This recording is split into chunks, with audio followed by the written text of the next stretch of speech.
Welcome to The Last Breakfast. Please enjoy the video. You already have Outlook open and an account signed in. Now begin. First, choose the rule type, sender, subject, specific words, or size, because that determines available options. Once decided, navigate to Rules. On desktop, go to File, Manage Rules and Alerts, or on web, click Settings, view all Outlook settings mail rules. Start a new rule and name it clearly so you can find it later. This helps you test and refine conditions without losing track. Now set the detailed conditions that match messages you want to handle. Add one or more criteria.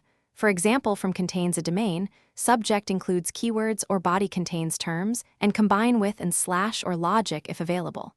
Once conditions are in place, add exceptions to avoid false positives. Exclude newsletters, VIP addresses, or internal domains. Then pick actions. Move to folder, mark read, delete, categorize, or forward. Make sure priorities or order are correct so the right rule runs first.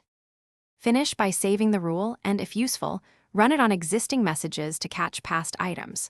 Once saved, send or move sample emails that meet and slightly miss the conditions to verify behavior. Adjust conditions, actions, or rule order as needed. Make sure the rule is enabled and placed above conflicting rules. If things go wrong, remember one troubleshooting tip.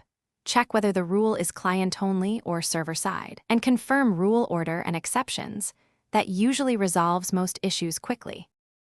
Thanks for watching. If this was helpful, leave a like and consider subscribing. See you next time.